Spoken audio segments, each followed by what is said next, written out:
What's up, Towson University? My name is Stacey Cake, your host for What's Hot, and this week I'm here with Korey Johnson to talk about something a little different.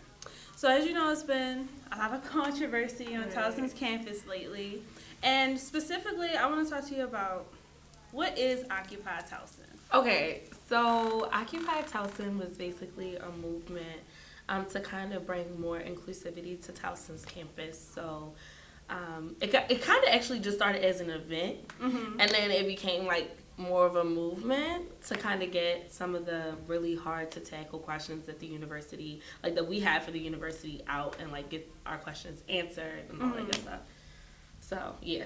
So what specific event sparked the movement? So we had a We Are Mizzou event. It was on a Wednesday 2 weeks ago. And we basically just wanted to hear like what were some of the issues that were happening, you know what I mean, on campus, what students were experiencing, how were people experiencing violence in the same ways that were happening at Mizzou. And so when we heard all of these things, we already knew like tenure was a problem. Right. We already knew racial slurs were a problem, and so we were like, we just want to get kind of feedback from all the students. And when they came, it was like over 200 students.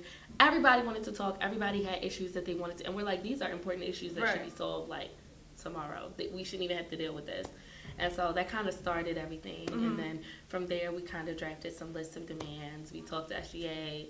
We did a SGA takeover where we, you know what I mean, bombarded SGA with a bunch of, and I'm on SGA, so we bombarded the entire SGA organization with the demands that a lot of the black students had. And so my role in SGA was, well, how now can we solve all of these problems in a more timely fashion because students are dealing with them, and then we took those to the president. Okay, so just like a question, like you know, me and you follow each other on social media and everything, and I saw like a few of the demands were like you said, the tenure issues, enforcing like students not using discriminatory phrases and discrimination on campus in general. Right. What were some of the demands that weren't generally mentioned? So one of the demands dealt with the University of Maryland school system. So right now, like all of the furniture that we use is paid through prison labor. Right. And if anyone knows anything about prison labor is very cheap. It also mimics like slave labor. And so yeah, like it's like you're making $1.15 an hour, and somebody else is getting paid $1,500. The program director is getting paid $1,500 for that table that it might have taken you 3 hours to make, so you only made $5 or $6. You know what I mean? And I think that it feeds into the prison industrial complex. So that was one of them. Another one was like the president's diversity council actually needs to be diverse. So right now, only one black woman is on that council, and then there are a bunch of white people. And so we're like, that diversity council actually has to be diverse, right? So you can't just be like, oh, this is the committee that's made to handle all of the diversity issues, and none of them are diverse. What was another one? Another one dealt with like having a financial advisor for the Greek council, so that like there would be a lot of equity between NPHC and IFC fraternities and sororities. Yeah, I think we had 13 of them. Okay, so yeah. It was a lot. Yeah. So my question was the main thing that I thought was, whose idea was it to like go in the president's office and be like, we're not leaving? I don't even really know. We all kind of just sat down and we were just like, we got to do something, you know what I mean? Once you start talking with a bunch of group of leaders, you kind of y'all just start throwing things out there, and then everybody's like, yeah, no, that sounds about right. Like, how can we needed an immediate response, we needed like urgency, and we were like, what is the most urgent way that we can do this? And a lot of people don't know this, but 10 or so professors had went to the president's office this semester to talk about these issues, like, and their voices is very hard for faculty to represent themselves because they work for the president. So it's like, you know what I mean? Like, they're not going to overstep their boundary. So it's like, at this point, it's us. It's us. And so we were just like, let's do it. We were all just kind of like, yeah, let's do it. So when you like entered the office and like initially he refused to sign the demands, right? So at that moment, what were you thinking? We're going to sit here until you sign these demands. You know what I mean? Like, I think that's the purpose. I feel like people forgot, you know, like, that these tactics were the same tactics that allow for us to be here in the first place. You know what I mean? Like, in the 1950s, there was no such thing as black students being in Towson University, or not in the numbers that we are here today. And so, like, our ancestors had to do that. The people that came before us had to do that. You know, before we had a BSU and a BSU office, we didn't have anything. And so in the 70s, they had to make that happen through using things like sit-ins, going to the president's office, making them listen to you. You know what I mean? Like, it's like, this isn't we're asking you to do this. We should have black faculty here. Right. They should not feel threatened. We should be able to walk across campus and not see the N-word plastered all over campus. It's just not something that should be happening. So, yeah.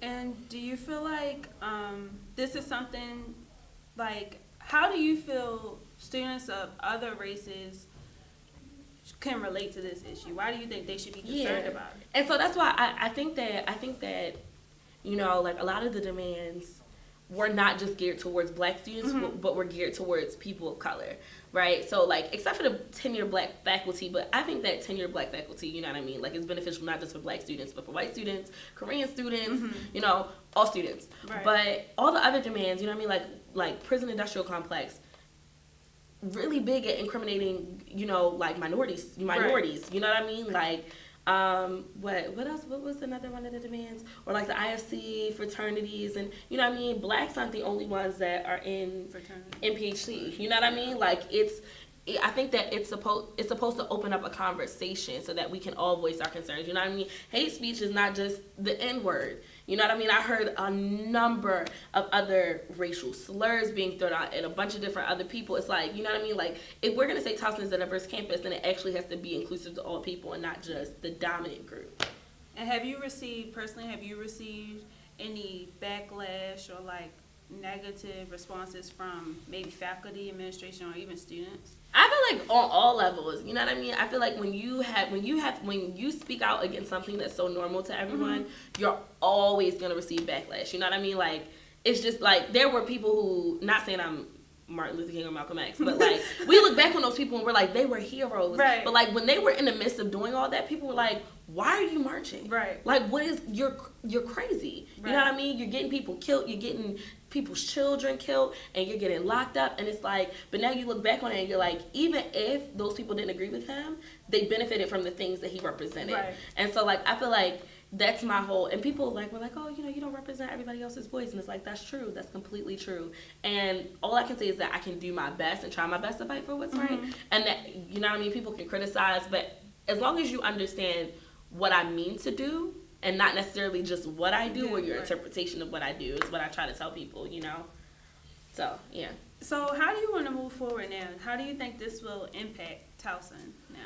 I think the biggest thing was to get a conversation going. Like, I think that was the biggest thing. You did that. And I think that we were successful, you know what I mean? People, staff, faculty, even adjunct professors, you know what I mean? Down to, you know what I mean, staff who don't even have anything really to do with the administration, to, you know what I mean? Like, the cooks, everybody's talking about it. Right. And it's like, that is the purpose. You know what I mean? Like, even if people didn't like the fact that we stormed Towson, they knew that we did it. And why did we do it? Because of these demands. Oh, some of these demands have credence? Yes, let's look into them. You know what I mean? So I think that that's what we really wanted to do. Do you think there was any negative effects of what you did? What the group did? I mean, I think that one of the negative things was just, like, how people viewed the entire situation. And I think we could have did a better job of, like, kind of, like, educating people on, like, what exactly it was that we were doing.